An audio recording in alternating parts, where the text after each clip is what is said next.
Walong hininalang miyembro ng Gapos Gang ang arestado sa umano'y hideout nila sa Pasig City. Kabilang sa mga nahuli, isang dating pulis. Balitang hatid ni Jay Sabalo.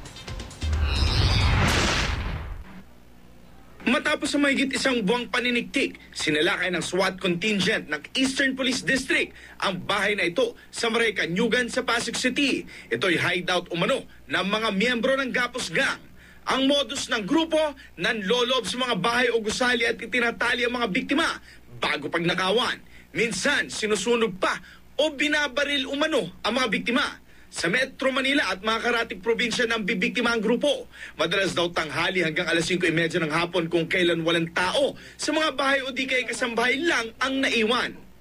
Makipagkaibigan sa mga occupants o kaya even security guard ng mga bahay o mga subdivisions at pati may mga katulong ay kinakaibigan nila, nakikipagkilala hanggang sa makuha yung kanilang trust, and then paplanuhin na nila kung paano nila papasukin ang bahay.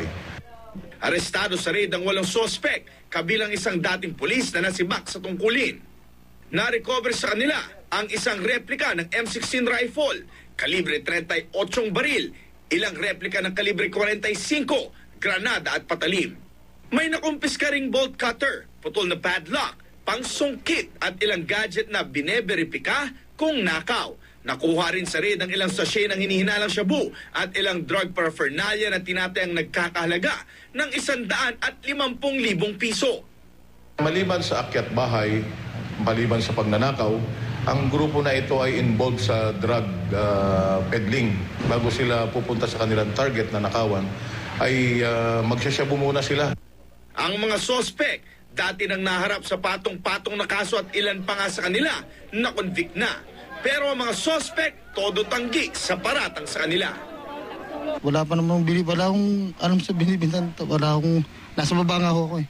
Pagpunta po ay kamag-anak ko po ito si Randy. Nakinood lang ho ako ng Sandali ng TV. Yun lang ho, wala na ho. Nananawagan naman ang mga pulis sa naging biktima ng Gapos Gang na kilalanin ng mga sospek para lalo pang tumibay ang reklamo. Jay Sabale, GMA News.